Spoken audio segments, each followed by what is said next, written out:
Si Ivan na patuloy pa ring nagnanasa sa katawan ni Ana, ay tinanggal ang takip sa buong katawan nito at nagtanong kay Pao kung pwede bang galawin ang isang bangkay. Mapagmalaki namang sinabi ni Pao na kailangan niyang gumamit ng laway bilang pampadulas. Sa simula ng pelikula, makikilala natin si Pao, isang janitor ng ospital. Siya ay naglilipat ng bangkay papunta sa morgue. Ang bangkay na ito ay isang kilala at magandang aktres na nagngangalang Anna Fritz, na namatay sa isang misteryosong dahilan sa kanyang bahay. Maingat na inilagay ni Pao ang katawan ni Ana sa tabi ng ibang bangkay at mabilis na kumuha ng larawan ng kanyang mukha. Nakakagulat na ipinadala niya ang larawang ito sa kanyang kaibigan na si Ivan. Hindi nagtagal, dumating sina Ivan at ang kaibigan niyang si Javi sa parehong ospital. Habang sila'y nag-uusap, bigla itong nagtanong kay Pao kung nakita na ba niya ang katawan ni Ana na walang damit. Sumagot si Pao ng oo at sinabi sa kanila na ang katawan ni Ana ay mananatili sa morgue ng ospital hanggang kinabukasan. Nang marinig ito, nagpilit si Ivan na makita ang katawan ni Ana.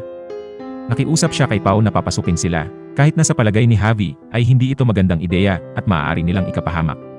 Sinubukan ni Javi na kumbinsihin si Ivan na huwag na itong ituloy, ngunit makulit at desidido na si Ivan at pinilit si Javi na sumama sa kanila. Kasunod nito, sumakay sila sa elevator upang magtungo sa morgue na nasa basement. Pagdating nila sa pasilyo, sinabi ni Pao sa kanila na umarte sila na naliligaw kung sakaling may makasalubong silang ibang tao. Nang makarating sila sa morgue, niloko ni Pao ang mga kaibigan at biglang tinanggal ang takip ng isang bangkay at lumitaw na ito ay isang matandang babae. Natakot ang kanyang mga kaibigan nang makita ito, ngunit sinabihan sila ni Pao na kumalma dahil hindi ito si Ana.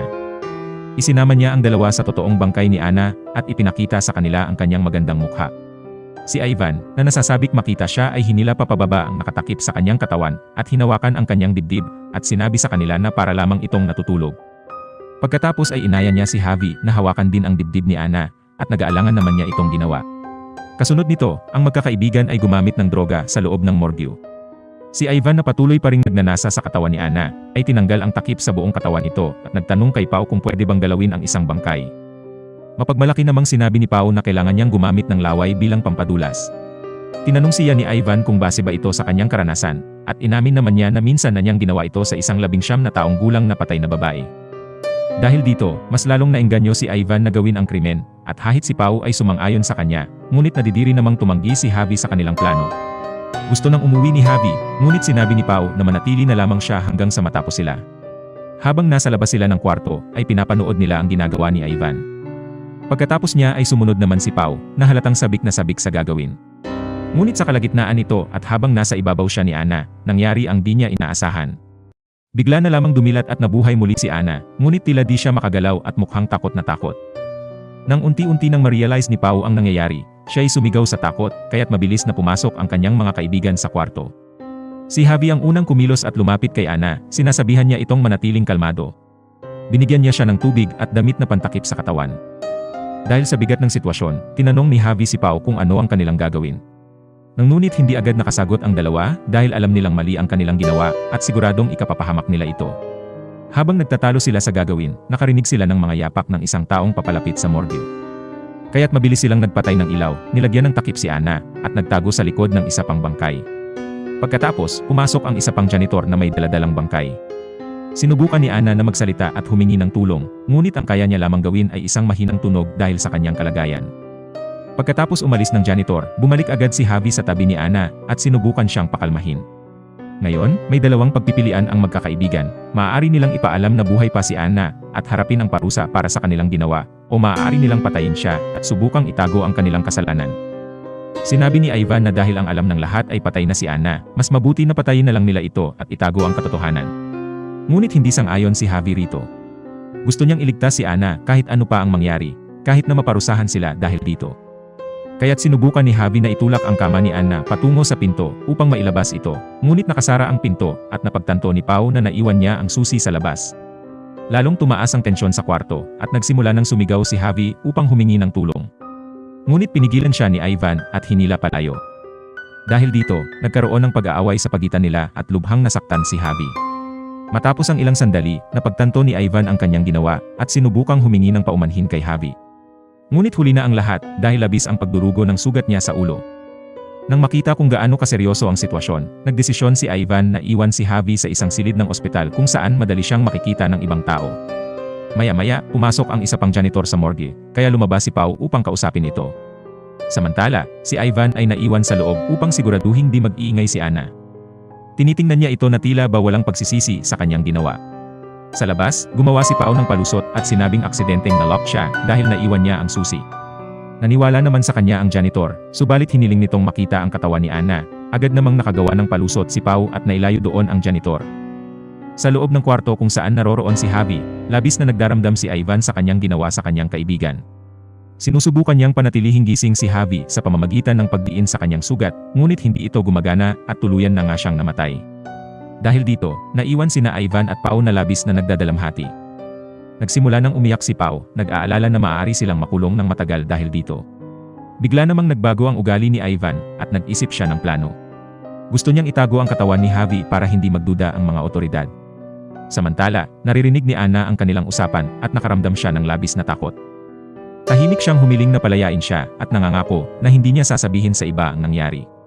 Inisip ni Pao na pumayag sa kanyang alok, ngunit hinila siya ni Ivan palabas ng kwarto. Sinabihan ni Ivan si Pao na mag-focus sa kanilang plano at sinabi na ang kanilang gagawin ay magtatakda ng kanilang kinabukasan. Babala rin niya na silang dalawa ay mananagot kung sila'y mahuli at tiyak niyang sasabihin ni Anna ang lahat sa mga otoridad kung palalayain nila ito. Habang nag-uusap si Ivan at Pao, nagawa ni Anna na bumaba mula sa kama. Lumapit siya sa katawan ni Javi at kinuha ang cellphone nito. Subalit, nakita ni Ivan ang ginagawa niya at agad na kinuha ang cellphone mula sa kanya. Sinabi ni Anna sa kanila na tinawagan niya ang kanyang ama at sinabi rito na siya'y buhay. Binusisi ni Ivan ang cellphone at nakita ang isang natawagan na numero at labis silang nag-alala dahil ito ay malaking problema. Kahit nangangamba, dinala nila si Anna sa itaas na palapag. Sa kanilang pag-akyat, biglang may tumawag na hindi kilalang numero sa cellphone ni Javi. Sumagot si Ivan habang tiniyak ni Pao na hindi makakapag-ingay si Anna. Napagtanto nila na hindi maayos na nakakonect ang tawag ni Anna at ilang segundo lamang itong nagring bago ito naputol. Dahil dito, napakalaking ginhawa ang kanilang naramdaman. Nang bumalik sila sa morgue, labis na nagalit si Ivan at sinaktan si Anna dahil sa pangluloko nito sa kanila. Bilang tugon, inakusahan niya si Ivan na pumapatol sa mga patay at tinawag siyang baliw. Dahil dito, mas tumibay ang paniniwala ni Ivan na magsusumbong si Anna sa otoridad kung hahayaan nila itong mabuhay. Kaya't lumabas ito upang maghanap ng mga kagamitan para patahimikin si Anna ng tuluyan. Pagkatapos niyang umalis, sinubukang kumbinsihin ni Anna si Pao na palayain siya. Pangako niya na hindi niya ito isusumbong at binalaan siyang si Ivan ay isang malupit na mamamatay tao na hindi magdadalawang isip na saktan ang kanyang mga kaibigan. Pinakinggan siya ni Pao ng ilang sandali pero sa huli nagpa siya na huwag siyang paniwalaan at itinali si Anna. Wala nang ibang pagpipilian si Anna kundi mag-imbento ng kwento. Sinabi niya na si Ivan ang pumatay kay Javi habang wala sa kwarto si Pao. Sinabi niya na wala talagang plano si Ivan na dalhin si Javi sa ospital. Sa kasamaang palad, hindi ito pinakinggan ni Pao at nilagyan siya ng tape sa kanyang bibig. Sa labas, nahihirapang makaalis si Ivan dahil may mga nurse na naninigarilyo doon. Sa kabilang banda, abala naman si Pao sa paglilinis ng mga dugo ni Javi sa kabilang kwarto. Samantala, maingat namang natanggal ni Anna ang tape sa kanyang bibig at ang mga tali sa kanyang mga paa. Dahan-dahan niyang inihulog ang sarili sa sahig at saka gumapang palabas ng morgue. Nakapagtago siya ng maayos bago pa makabalik si Ivan sa loob. Matapos ang ilang sandali, natuklasan ng mga lalaki na nakataka si Anna at nagsimula silang magpanik. Naghiwalay sila upang hanapin si Anna sa iba't ibang direksyon. Samantala, nakataka si Anna ng pansamantala, ngunit nang pumasok siya sa elevator, natagpuan siya ni Ivan at hinila pabalik sa morgue. Pagkatapos nito, nagpasya siyang patayin si Anna gamit ang mga kumot upang walang makitang marka sa kanyang katawan. Nag-aalinlangan si Pao sa ideyang ito dahil nagsimula na siyang maawa kay Anna. Pero nang pilitin siya ng masamang kaibigan, wala siyang nagawa kundi ang sumunod. Sinakal nina Ivan at Pao si Anna hanggang sa tumigil ito sa paggalaw at tila bang patay na. Pagkatapos, ibinalik nila siya sa higaan at inilagay ang katawan ni Javi sa isang basurahan. Kasunod nito, nilinis ni Pao ang katawan ni Anna at tinakpan ito ng puting kumot upang itago ang anumang sugat na maaaring mayroon ito. Iniayos niya si Anna kasama ang iba pang mga bangkay na para bang walang gumalaw sa kanya. Habang naghahanda si Pao at naghihintay kay Ivan, bigla niyang narinig ang pag-ubo ni Anna na tila muli na naman itong nabuhay. Kalmado niyang nilapitan ito at sinabihan si Anna na magpanggap na patay. Ibig sabihin hindi niya nilagyan ng diin ang pagsakal niya kay Anna kaya buhay pa ito. Bigla namang pumasok si Ivan sa kwarto kaya't agad na tinakpan ni Pao si Anna. Nagbigay si Ivan ng huling tingin kay Anna at lumabas ng kwarto. Gayunpaman, habang papasok sila sa elevator, napagtanto ni Ivan na naiwan niya ang kanyang card sa morgue. Sinubukan siyang kumbinsihin ni Pao na iwan na lang ito at nangako na babalikan ito kinabukasan, ngunit hindi pumayag si Ivan at desididong kunin ang kanyang card. Sa kasamaang palad, nang bumalik siya sa kwarto, nakita niyang buhay at nakatayo si Anna, na nagsusuot ng isang hospital gown. Labis na nagalit si Ivan, dahil sa pakiramdam niya ay tinraidor siya ni Pau. Hinawakan niya si Pau sa liig, at inakusahan ito na plano niyang isisi sa kanya ang lahat ng kanilang kasalanan.